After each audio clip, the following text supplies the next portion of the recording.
NH투자증권의 모닝 미팅 시작하겠습니다. 뉴욕 증시는 반등했습니다. 다우지수가 0.29% 올랐고 S&P 500은 0.28%, 나스닥은 0.63% 상승했습니다. 장중한 때 S&P 500 지수는 4%, 나스닥 지수는 5%가량 하락하기도 했으나 주식시장이 과매도 국면에 진입하면서 기술주를 중심으로 저가 매수세가 유입되었습니다. 섹터별로는 유틸리티와 헬스케어, 필수 소비재가 하락했고 나머지 8개 섹터는 올랐습니다. 투자자들은 25일, 26일 예정된 연준의 통화정책회의와 러시아와 우크라이나 간의 지정학적 리스크 그리고 대형 미국 IT 기업들의 실적 발표 등에 주목할 것으로 보입니다. 유가는 내렸습니다. WTI가 1.2% 하락해서 배럴당 84.1달러입니다.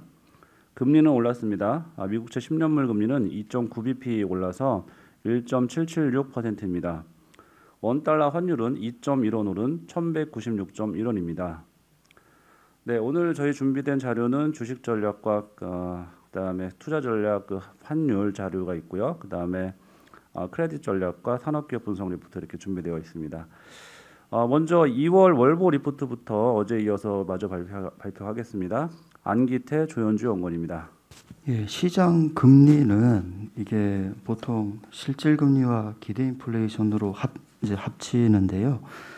실질 금리는 유동성하고 보통 반대로 가니까 앞으로 올라가겠죠. 그리고 기대 인플레이션은 떨어진다 해도 지금 미국 CPI가 연말에 떨어져도 2.5 이상 정도로 예상이 되니까 많이 안 떨어지면 실질 금리 오르고 기대 인플레 많이 안 떨어지고 합치면 올라가는 쪽으로 예상이 됩니다. 다만 이제 이게 시장에서 중요한 거는 이제 최근 상황이 되는데요. 최근에 이제 금리가 빠르게 튀어오르고 시장이 조정을 받았는데 어제 발간 자료 13페이지가 사실은 뭐 이제 오른쪽 그림인데요. 이게 어떤 용어가 있냐면 지금 현재 시점에서 시장을 뒤흔든 요소가 미국 재무부의 현금 잔고일 가능성이 꽤 높습니다. 이게 뭐냐면 이게 용어가 먼저 말씀을 드리면은 페드가 채권을 사면은 시장에 돈이 들어가는 거잖아요.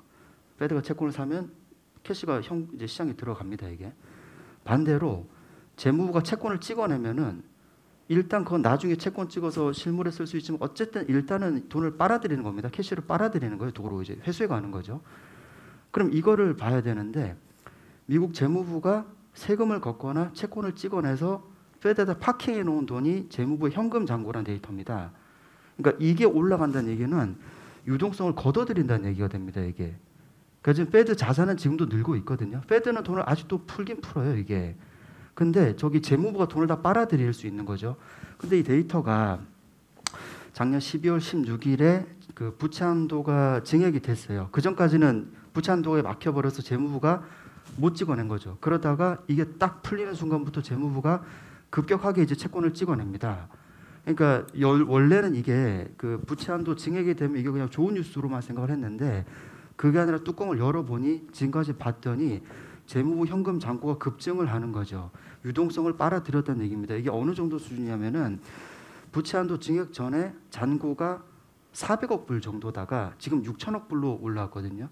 그러니까 아주 나이브하게 말씀을 드리면은 페드가 돈 풀어봐야 뭐 한 달에 한 900억 불 정도 푼다고 하면은 재무부가 5,500억 불을 5주 만에 다 걷어가 버린 겁니다. 이거는 순식간에. 그래서 단기물 금리가 튀고 이게 주식시장에 돈을 빨아가 버린 것 같아요. 그게 지금 시장을 뒤흔든 장본인일 수 있습니다. 꽤 높은 확률로 그럴 개연성이 있습니다. 이게 보통 때 뭐 언제나 많이 쓰이는 데이터는 아니지만은 최근에 잡금의 상황에서는 꽤 많이 유용한 것 같아요. 그러면 이제 앞으로 어떻게 되냐면은 어제부터 이게 멈춥니다. 이게 6천억 불까지 왔다가 지금 멈춰요. 그 6천억 불이 어느 수준이냐면은 작년 초 7월 초 그러니까 아마 보통 코로나가 아닌 상황에서 고점 정도가 6천억 불 정도거든요. 그래서 다 온 것 같아요. 그럼 단기적으로는 최근 5주간에 시장을 뒤흔든 주범이 재무부가 현금을 빨아들인 거라고 본다면은 일단 여기서 일단락이 된 것 같아요. 그래서 여기서는 조금 진정으로 볼 수 있겠고요.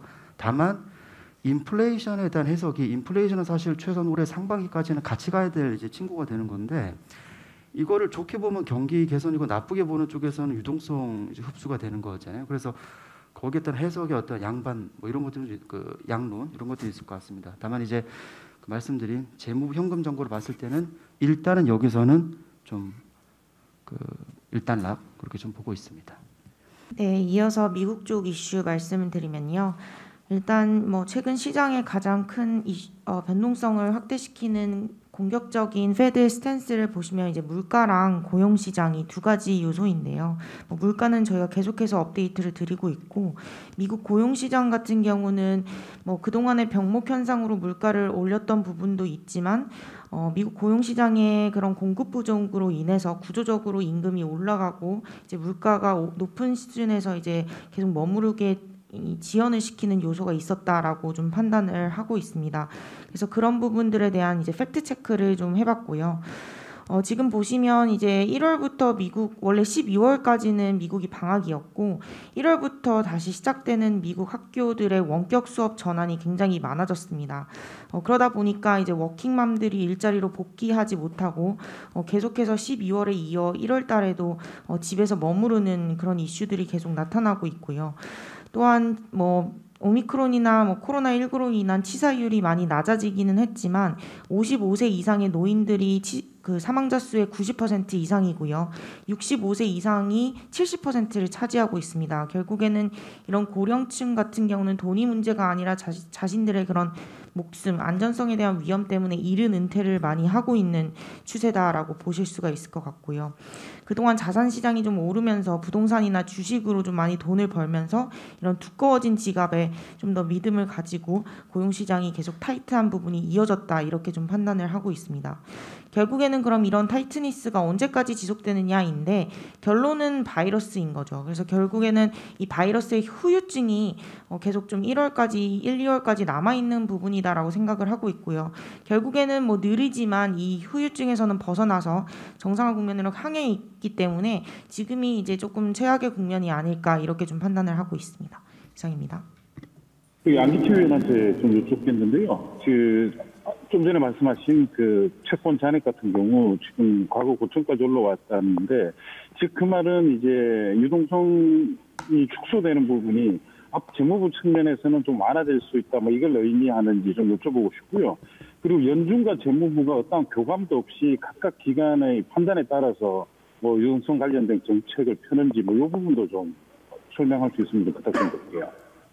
예, 그 첫 번째는 말씀하신 것처럼 제가 지금 말씀을 드린 유동성 회수는 딱 재무부 차원에서 말씀을 드린 거고요. 그러니까 지금 채권을 발행했다.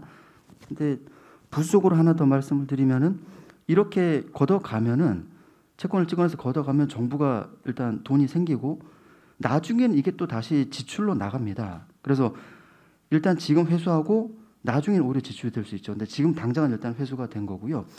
두 번째로 교감의 측면은 사실 이 부분은 글쎄요, 이거는 사실 데이터로 좀 팔로우하기는 좀 어려운 부분인 것 같고요. 다만 뭐 그들도 가끔씩은 미스매칭이 나지 않을까 싶기는 해요. 근데 그 작년 말부터 지금까지의 상황은 재무부도 걷어들이고 패드는 사실 풀긴 풀었죠. 이제 그런 좀 약간 미스매칭 같은 게 결과론 쪽은 있었고요.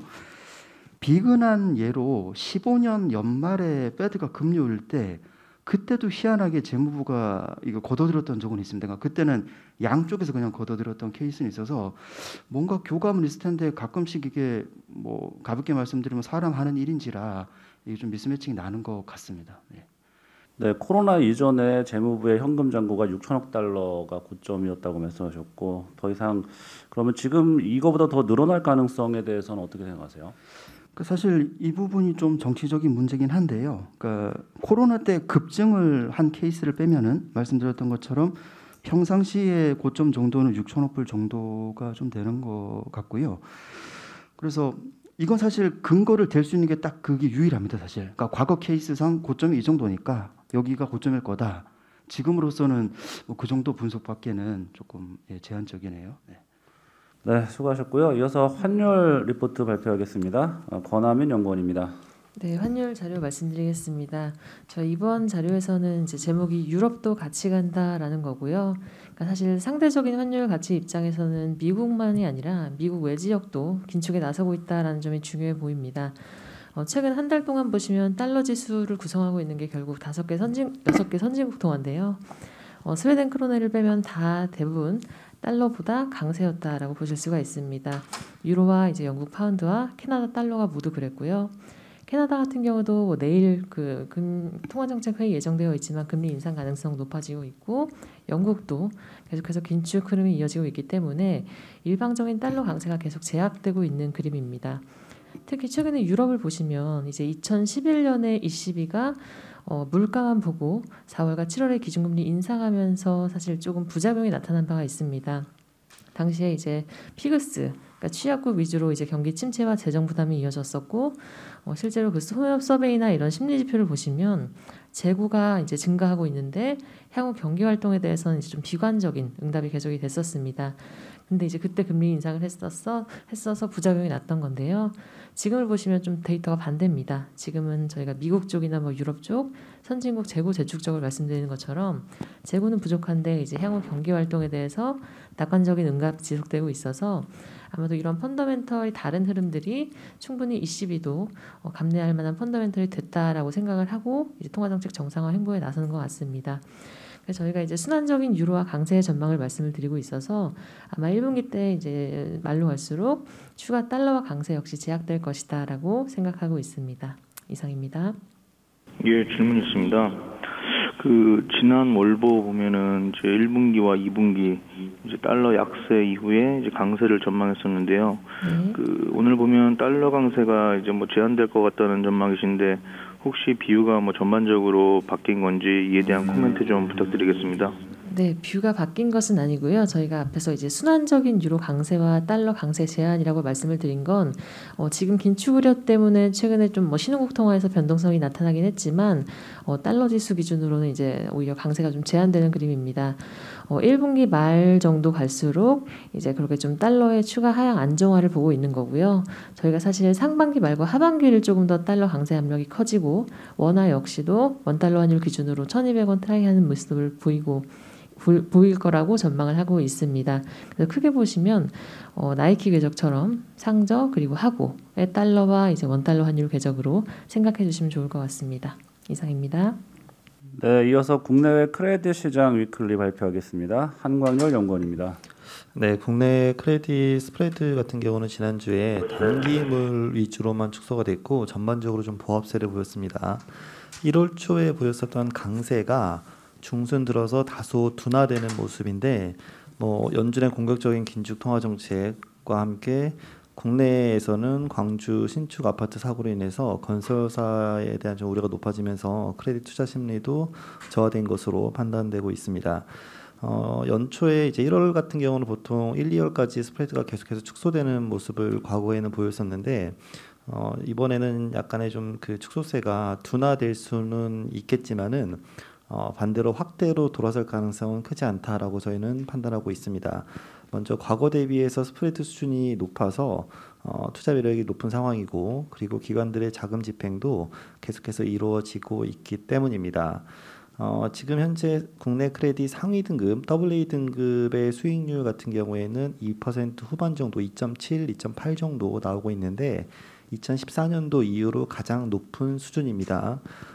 저희가 스프레드 같은 경우에는 2분기, 3분기 정도까지 더 축소될 것으로 판단하고 있고 국채 금리 같은 경우에도 1분기에는 상승할 가능성이 있지만은 2, 3분기부터는 다시 하락세로 예상을 하고 있기 때문에 크레딧 같은 경우도 지금부터 매수를 하면은 한 3분기 정도까지는 토탈 기준 전체 총 투자 기준으로 한 3에서 한 4% 정도 성과를 얻을 수 있을 것으로 그렇게 판단하고 있습니다.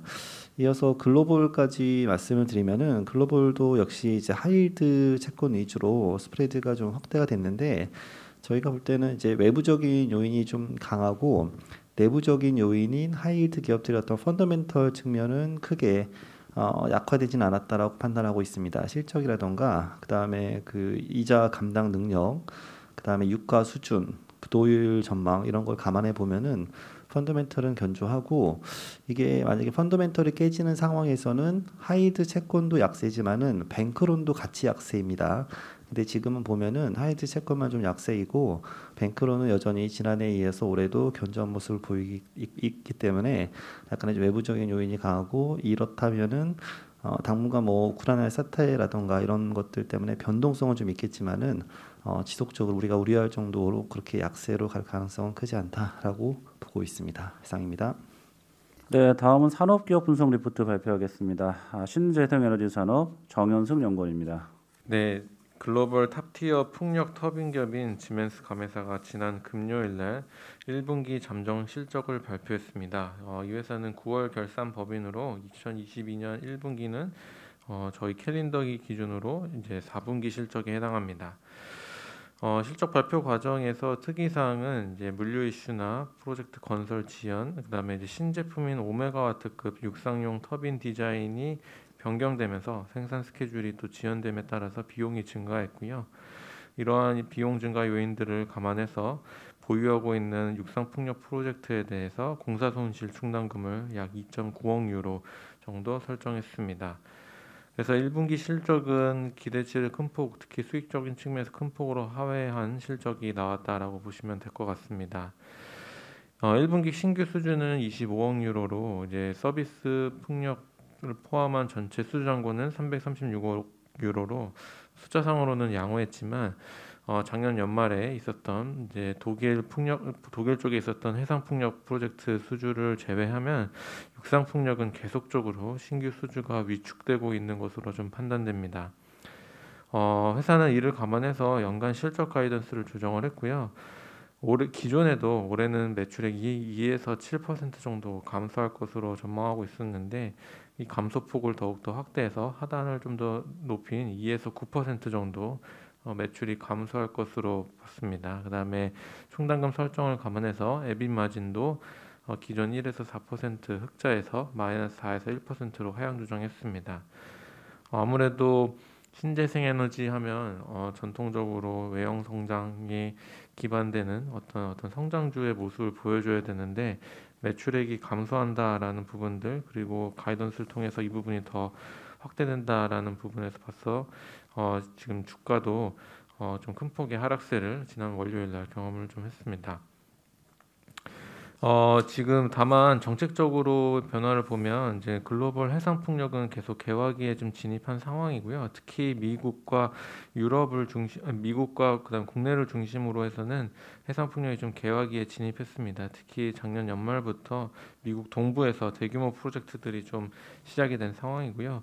여러 가지 법안 관련해서는 불확실성이 계속되고 있지만 각국 정부의 의지가 충분하다라는 측면에서 그리고 올해 하반기부터는 의미 있는 해상풍력 착공도 진행될 것으로 보고 있기 때문에 신재생에너지 기업들은 좀 하반기를 보면서 하반기를 기점으로 매수 전략 대응이 맞지 않을까 이렇게 생각하고 있습니다. 이상입니다.